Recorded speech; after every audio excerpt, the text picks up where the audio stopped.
Bonjour, bonjour. Jardin d'Albec, le 7 octobre.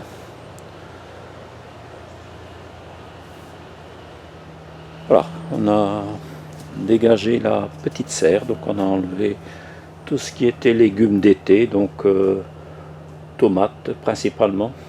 Donc tomates étaient ici à gauche.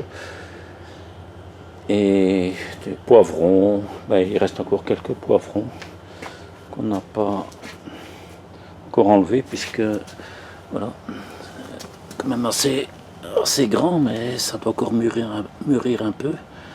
Donc bon, on espère qu'ici au mois d'octobre ça va le faire. Voilà, donc c'est un peu le scénario hiver. Donc ici, du fait qu'on a tout dégagé, ça permet de remplir à nouveau des serres avec des cultures d'hiver. Donc l'année prochaine, comment on mettra les tomates sur la partie droite, l'opposé de cette année. Donc sur cette partie droite, à droite, on mettra plutôt des légumes qui n'iront pas plus loin que le mois de avril-mai l'année prochaine. Donc c'est-à-dire plutôt tout ce qui est petits semis, donc aussi laitue, scarole, endive frisée.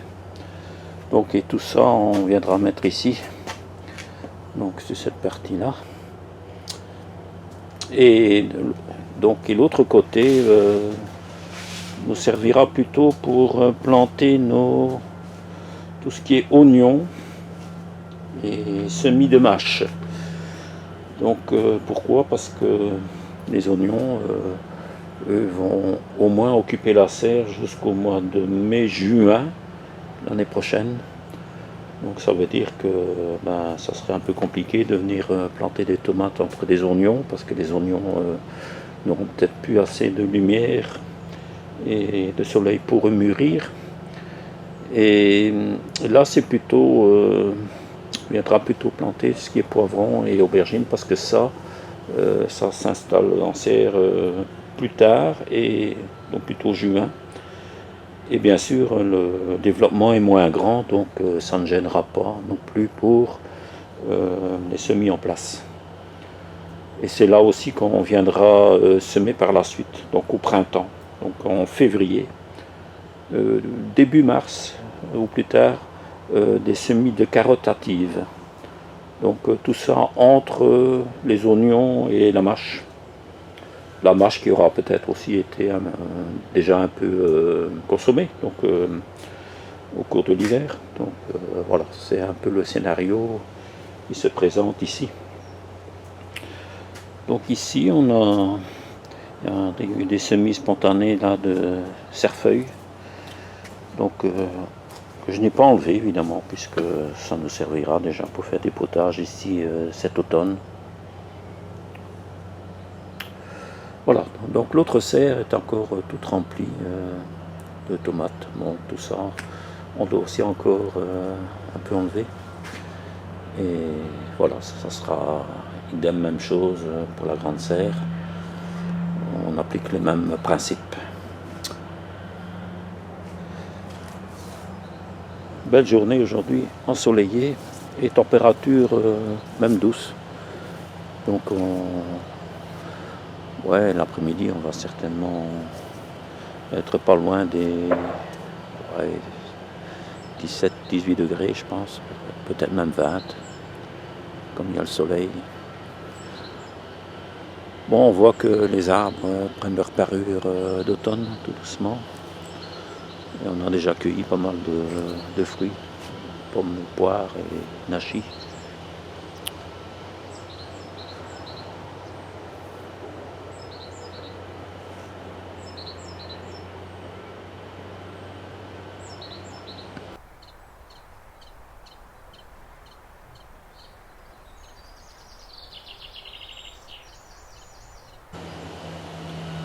Jardin d'Albec, le 7 octobre. Voilà, ici on est devant la grande serre et on y pénètre. Et ici il y a encore pas mal de tomates qui s'achèvent de mûrir. Donc voilà, c'est peut-être un peu dommage de déjà tout enlever ici, puisqu'on a quand même pas mal de tomates cerises encore à cueillir. Bon, c'est un peu la forêt vierge, hein. Donc ici, il y a eu quelques amarantes qui ont poussé spontanément.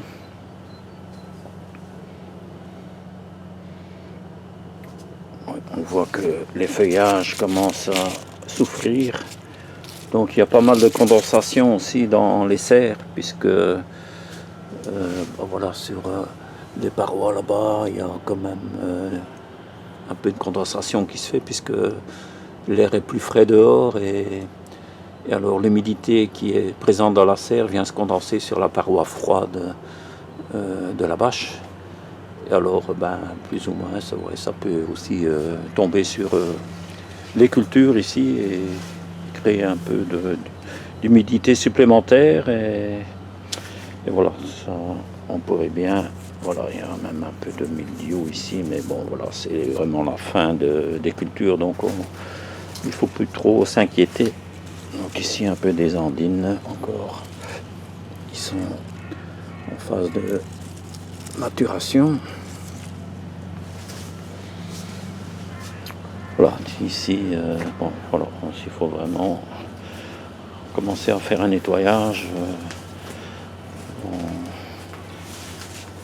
On va commencer aussi à enlever un peu tout ça pour faire de la place, hein, pour évidemment remplir encore les serres avec bon, des légumes d'hiver, donc scarole, on dit frisé, alors plantation d'oignons, semis de mâche, alors toutes les herbes asiatiques aussi, donc genre chouchine, mizuna. Bon, la roquette, c'est peut-être pas asiatique, mais bon, voilà, c'est ce genre de choses-là, pour faire des mesclins, donc très intéressant pour l'hiver. Bon, et voilà, il y a peut-être aussi quelques radis d'hiver. On verra un peu si on a la place pour tout mettre. Voilà, et ici encore des San Marzano. Et là, on peut voir là, un petit insecte. Et ça, ce sont des punaises, des bébés punaises. Je sais pas si on voit bien l'écran là. Caméra, voilà. Donc, et il y en a pas mal sur les tomates. Et ça fait parfois des petits trous. Ça vient sucer un peu la chair et ça fait des cicatrices. Mais ici, je n'ai pas encore vu trop de dégâts, mais j'ai déjà entendu que ça faisait quand même un peu de dégâts sur la peau des tomates et ça fait un peu des parties dures et pas très consommables par la suite. C'est plus très présentable et ça vient un peu sec et bon, c'est pas trop appétissant.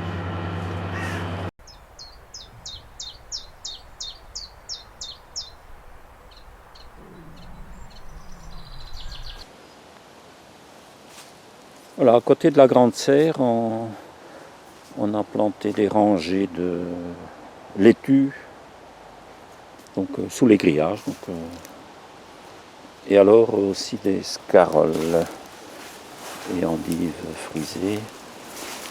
Donc tout ça, normalement, ça peut encore pousser ici en pleine terre.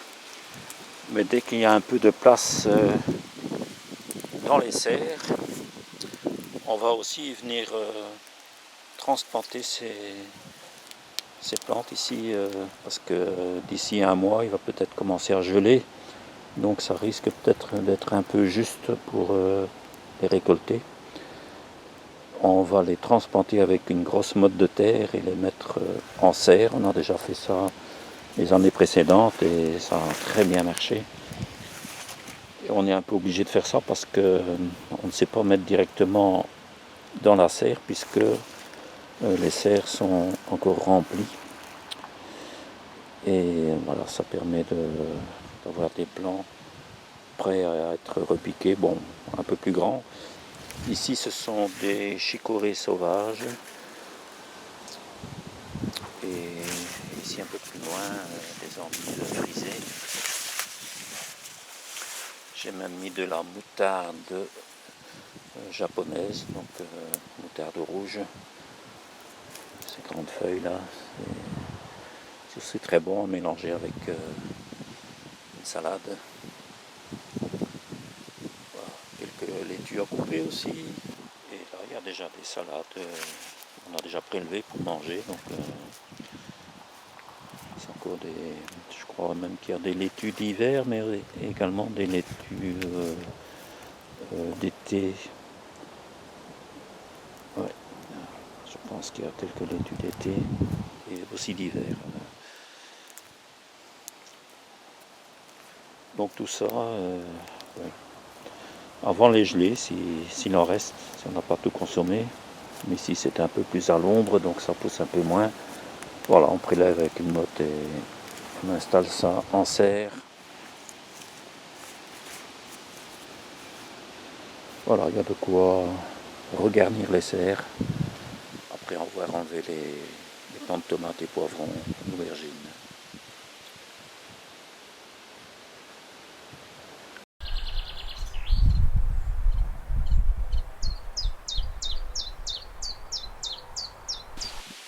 Voilà, ce matin j'ai préparé le terrain ici pour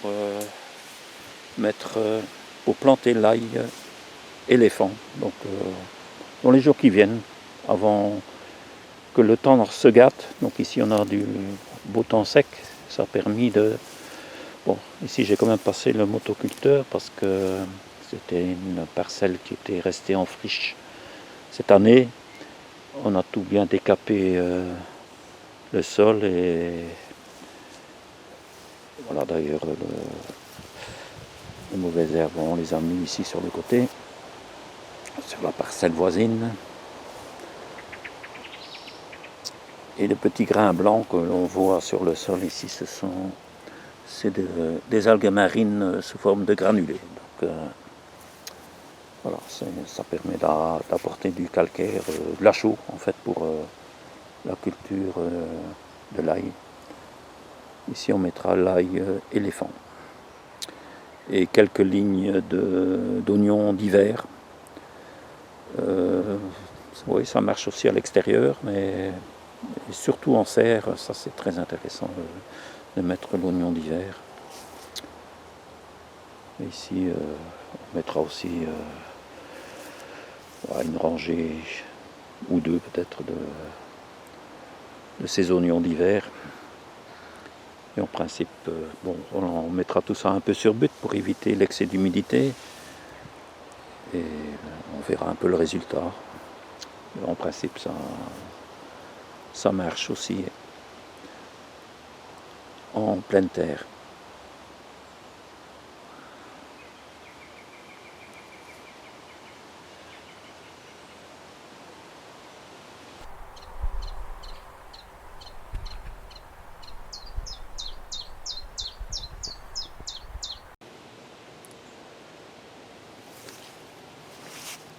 Donc ici, on a fait des semis de légumes d'hiver au mois de septembre, donc assez tardivement.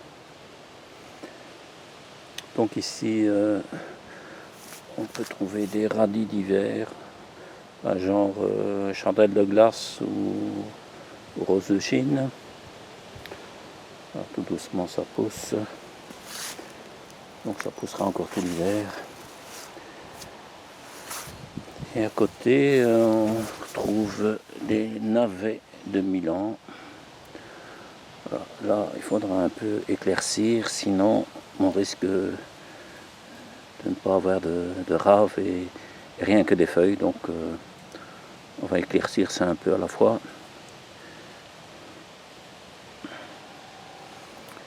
Alors là à côté, c'est des radis Ramonas, noirs, Ramonas, donc radis d'hiver.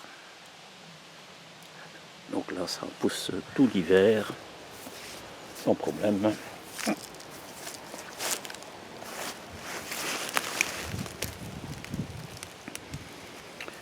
Ici, on a un peu un mix de plusieurs choses. Ici, on peut voir de la moutarde rouge du Japon. Donc, à ajouter dans les crudités, salade d'automne. Et dans la suite, on peut voir de la roquette. Donc là, on commence déjà à prélever puisque on peut éclaircir un peu. Et les feuilles dentelées, c'est la Mizuna. Donc herbe asiatique, c'est un chou chinois en fait, qui ne pomme pas, qui fait des feuilles dentelées. Donc aussi très bon dans les salades. Et en fin de ligne ici, on peut voir des choux de Chine. Donc là, ce sont des choux paumés. Donc là, éventuellement, on verra si ça tient le coup cet hiver. On peut peut-être en prélever un peu et en mettre en serre. On verra ça en fonction du climat, de la météo. Voilà, pas mal de légumes d'hiver encore. Donc j'ai fait des semis assez larges, donc ça permet d'avoir des graines un peu plus à distance et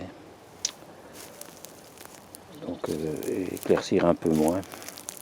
Donc on peut en laisser un peu plus par mètre courant.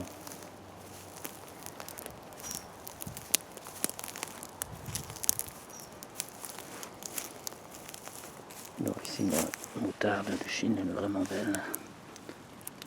C'est moutarde du Japon, pardon. Rouge. Et ça revient très grand, ça peut venir un peu comme la consoude là. Ça peut venir certainement 30 à 40 cm d'auteur. Et ça tient l'hiver, donc ça ne gèle pas.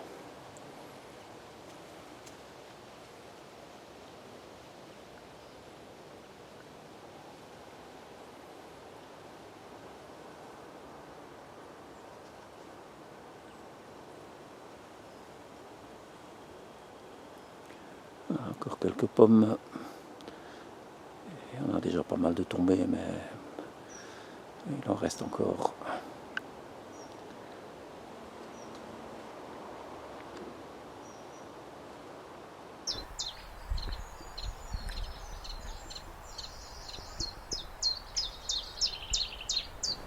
Voilà, je suis occupé de faire une petite butte pour planter l'ail.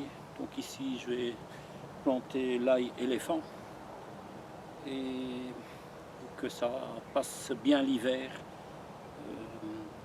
parce qu'ici on a quand même une région assez pluvieuse. On va les planter sur des buttes. Et donc avec la houe, je suis occupé de façonner la butte. Donc je ramène de la terre pour faire un petit monticule d'une dizaine de centimètres d'auteur. Donc je ramène la terre venant de chaque côté du cordeau.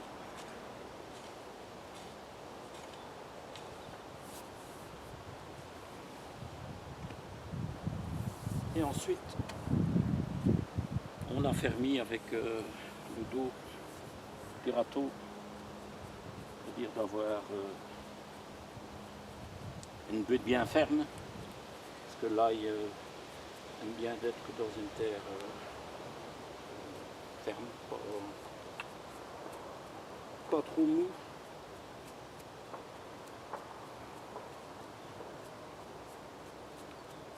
Et si on ne fait pas ça, ben, avec les pluies, ça risque de s'affaisser et les cailloux pourraient apparaître à la surface du sol. Donc c'est pas du tout propice à faire ça ainsi. Donc il faut que les cailloux restent dans le sol.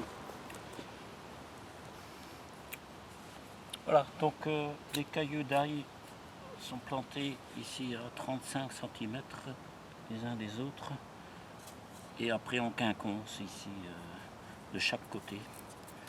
Voilà, on fait un petit trou grâce au transplantoir.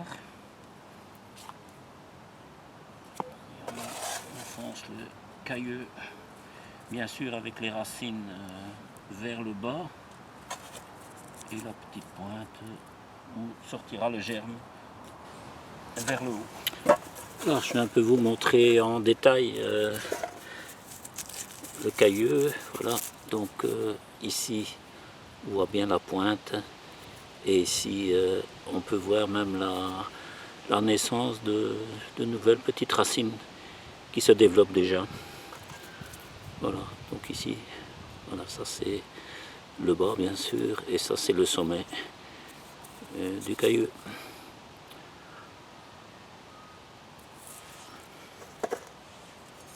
Donc à planter bien sûr dans le bon sens.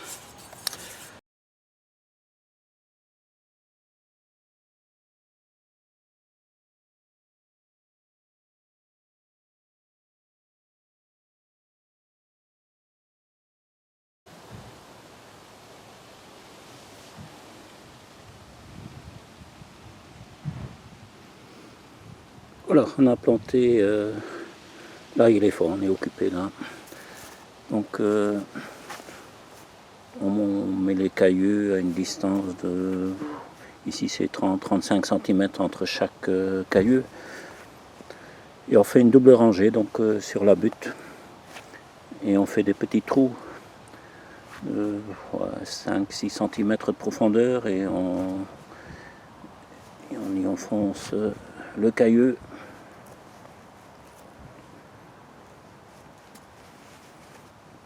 Et puis on recouvre de terre. Comme ça a été fait ici sur la première butte. Voilà, maintenant que les cailloux sont mis dans les trous, on recouvre